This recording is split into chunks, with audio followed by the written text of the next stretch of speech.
Hey guys, I've exchanged a number of messages with people recently where they've expressed a dissatisfaction and frustration about not being very good at something they're struggling with, about how they're perhaps struggling with the exercise side of it, or maybe they've always struggled with the exercise side of it when they've tried it in the past, or how they don't feel they're very good at the food side of it. And as I explained to them, that's absolutely fine.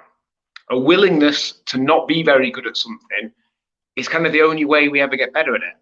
If we're willing to suck, for want of a better word, then we will over time suck less. What often happens is we get dispirited, discouraged, put off by that perceived not being very good at something, and then we don't practice it enough or frequently enough or put in enough repetitions to get better at it. Because ultimately, we all suck at everything to start with. No one is particularly good at anything the first time they do it. What might happen perhaps is other people, by the time we see them do something, they've put the reps in. By the time you see a footballer play football, they'll have played for many, many thousands of hours. The first time they kicked a ball when they were a small child, they'll have probably sucked. The first time a violinist picks up a violin, they will have sucked.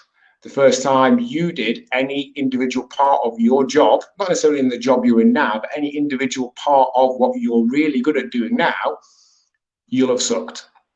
Ultimately, willingness to suck is what enables us to get better. So the fact that we suck at something is a good thing. It means we're doing it. We don't suck at things that we're not doing. We just kind of forget about them. They just aren't a thing anymore. Continuing through that difficult, frustrating phase where it's difficult and hard and we want to give up and we think this is not for us and I'm not cut out for it, that's where the magic happens. There's research that shows that the brain produces up to 10 times more myelin, which is a substance that coats the neurons in the brain and it indicates that we're learning and progressing. It produces 10 times or up to 10 times as much of that when we're in that most difficult, frustrating period, when we're in that bit where we think we suck, where we think we're not cut out for it, where we're most tempted to give up.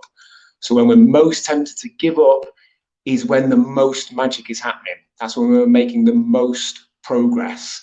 Never at any point will we make that much proportional progress. When it gets relatively easy, we'll still continue to get better, but proportionally nowhere near as much.